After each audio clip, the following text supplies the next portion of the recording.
Team Greatness, welcome back. So the Great One decided to read the comments, and he read a comment and then the individual had asked is, how do you pick a swing play?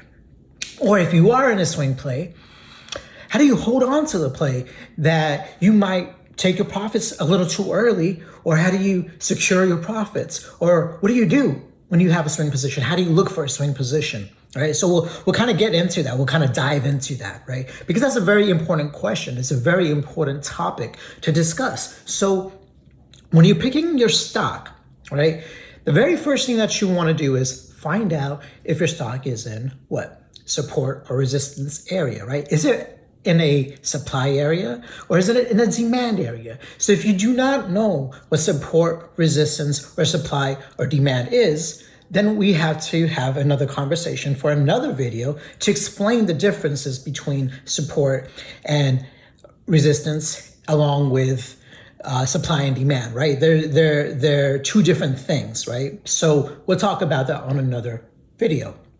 But for example, if you're deciding that you want to swing your play, right, and you want to get into a play, and I'll give you an example, right? So we'll talk about, we'll pick a random one, Exxon, right? So Exxon was 119, dropped all the way down towards 107, 106. It's May 4th right now. I'm not exactly too sure, but I know that it was trading around 106, 107 area. It probably got down to 105.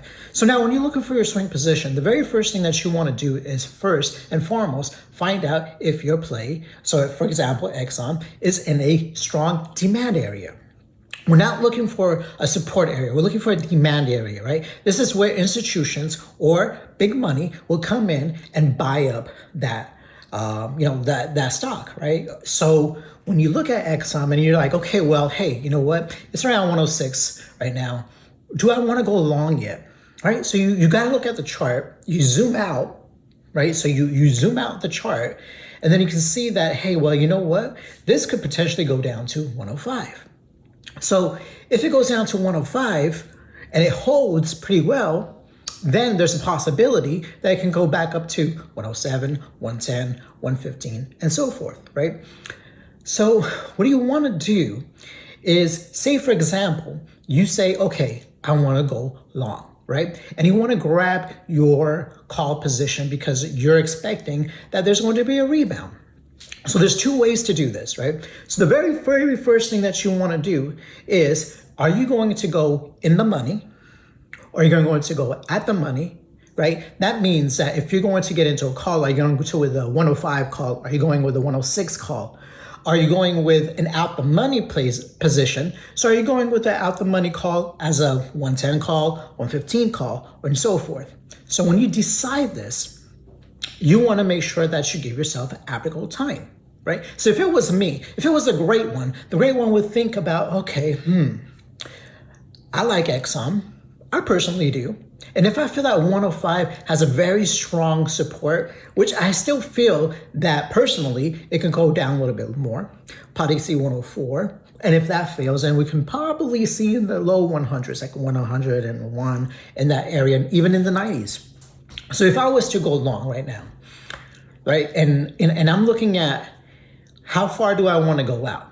And I want to make sure that I take monthlies, not weeklies, monthlies. Why? Because you have to give yourself ample time, right? If you do not give yourself that much time, you're going to be in a very stuck situation or a sticky situation, no pun intended.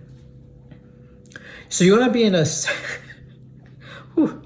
you're going to be in a sticky situation where you're like, okay, well, if it goes down more, now your contract is going to get depreciated, right? That means it's going to come down.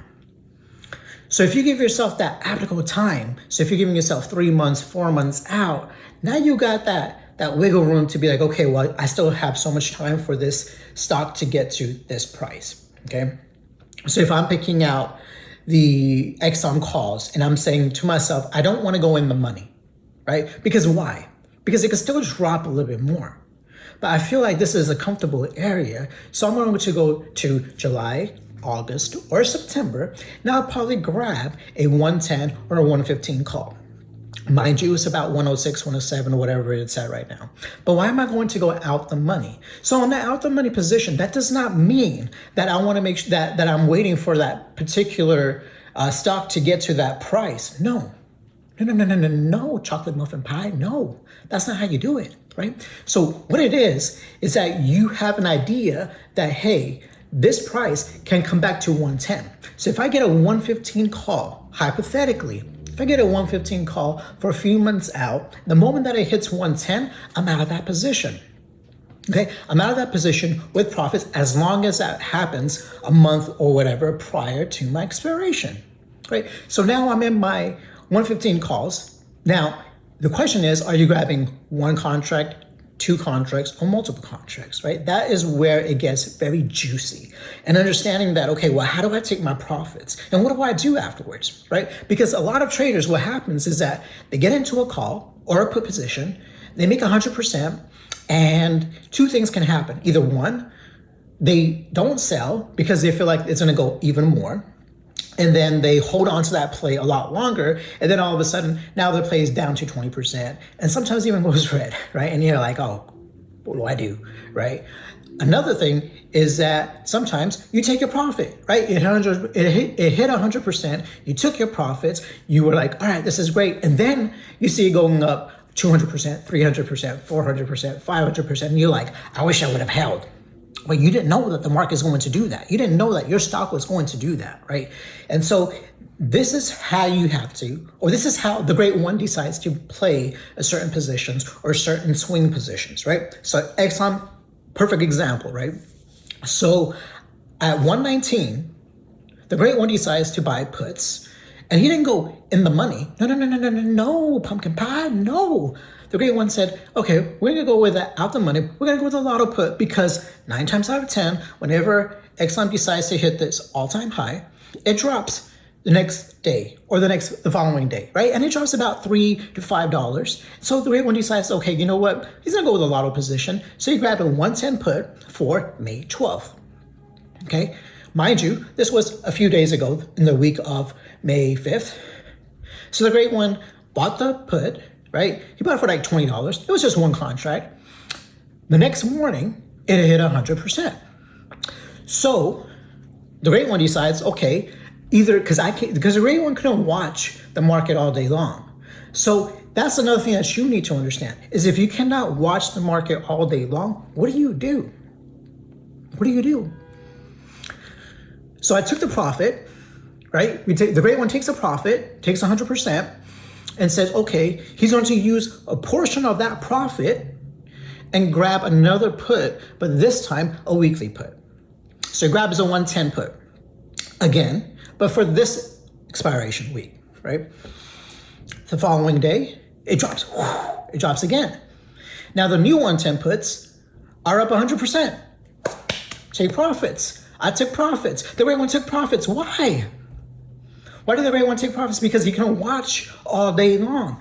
He couldn't see, okay, well, you know what? I can't tell what the chart's going on. I'm not going to be able to pay attention to the chart, so why not take 100% profit? Now, mind you, both positions went about, 1,000%, 2,000%.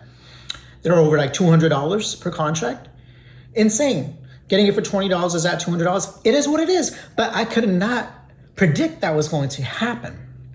That's just a scenario, right? So now say, for example, you go in a long position, you swing your position, you're going further out, and your play goes 100%. So what do you do? Do you hold on to that position, or do you sell it? So say, for example, you got a contract for $100, right? And you only grab one contract. You grab one contract, it was $100, it got to $200. Now you're saying to yourself, do I take profits or do I hold because I have so much more time? Understand that the market is not always going to be favorable in your direction. So, example that the great one would do is if the great one had a play for August and your play hit 100%, the great one would take that profit, right? Take that 100% profit. If you're not able to watch the market, right? You take that profit, you use a portion of that profit, and you find yourself a different contract or a different strike to trade. Doesn't mean that you have to have the same expiration month, but now what you can do is, say for example, you had August, move it to July or to June, but using only a portion of your profits. You do not use your capital.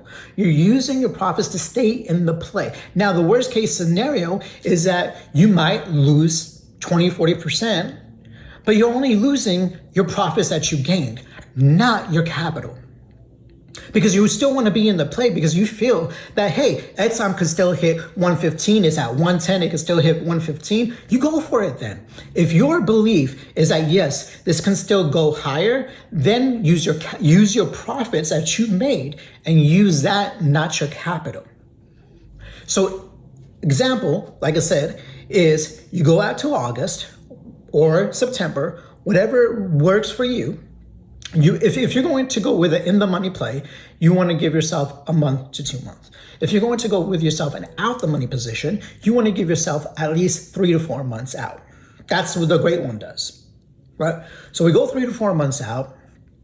You get your 100%. Instead of holding on to it because you do not know what the market's going to do, but you want to make sure that you secure your profits, what do? You take your profits, right? And now you use a portion of your profits. So if you made $100, you can use about 40, 50% if you want, because you still made $50 no matter what. And you move it now from August to June to July or June.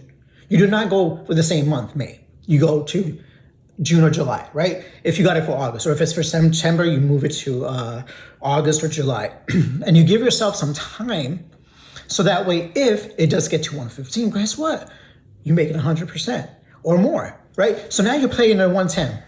You got into your stock is at 110, and you have another 115 call. And this time, because you took your profits and you moved it up, so now your expiration is in July, hypothetically, right? Now that play goes to 100%.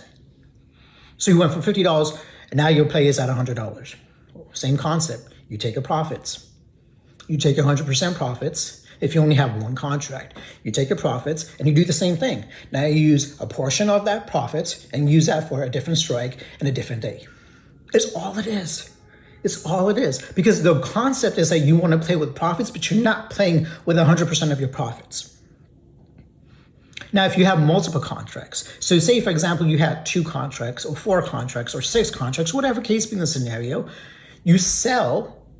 Or the great one would sell, if he had 2 contracts, he would sell one at 100% and keep the one as a runner. That's it. Why? Because you've already made your 100% profits. So you've already made your capital that you put in. So you got 2 contracts for $200, right? You spend $100, $100 is $200. That contract now went to 100%. You're taking out your money. You're taking out, hey, this is at $200. I'm going to take one contract out. That's $200 back in my pocket, and I'm still holding on to this one more contract. Why not? Right? So you got to think about that. And then you could let your play run if you still feel that your stock can go up higher. Now, when you're picking your stock, the most important thing that you want to do is look at the sectors. Don't look at just the overall market itself. Look at the sector, right? So if you're looking at oil, look at the sector itself. Look at XLE, for example, right? So you want to find a stock that is in a certain an S&P sector, right?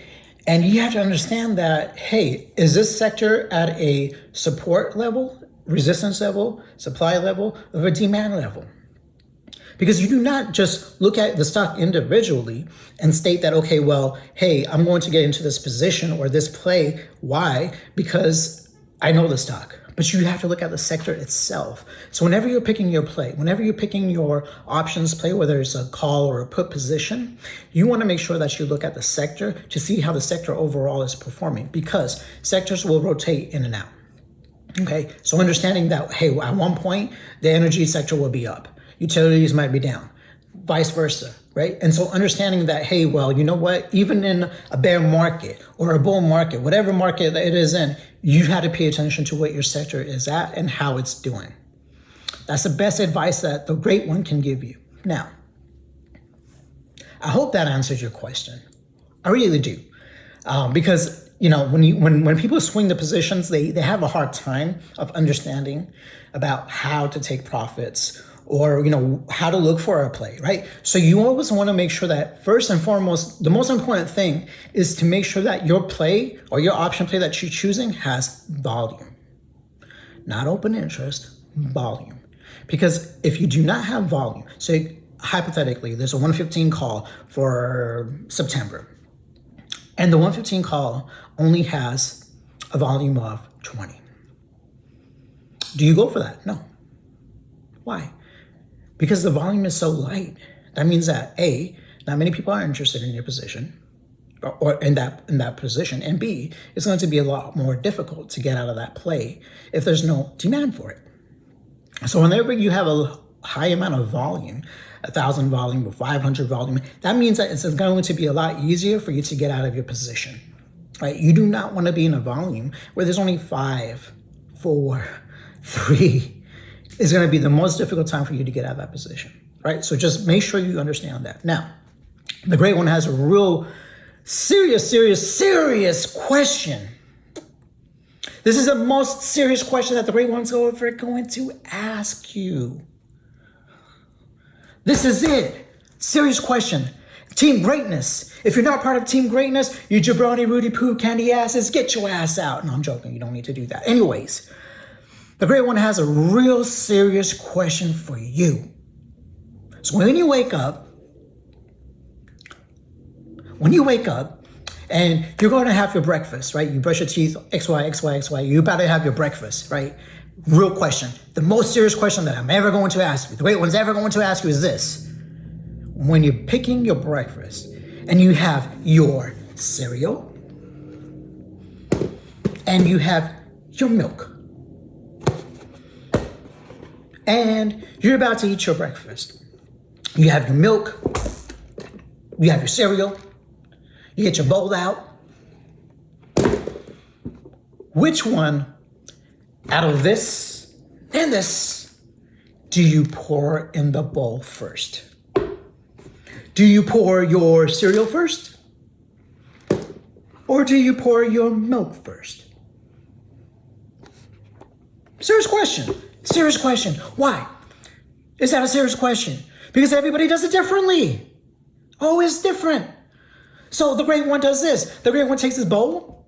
And for example, if the great one decides to pour his cereal first and then opens the fridge, his 500,000 pennies worth of fridge, not dollars, pennies. He opens his fridge. He takes out the milk. He's about to open. Oh my goodness, there's no milk. Or there's a little bitty milk, but a whole bowl of cereal. What's new? Or you take your bowl out. You open your 500,000 penny worth of fridge. You take your milk out. You pour it in. You go getting excited to go get your box of cereal. You don't have a fancy container like this. It's just in a box like most people do it. You open up your box and you're about to pour it and there's only a few drops of cereal. Now you have a whole bowl of milk with a little bit of cereal. What do you do? So which one are you? So this is what the great one does. All the great one first does is takes his fancy bowl. He takes a little bit of cereal.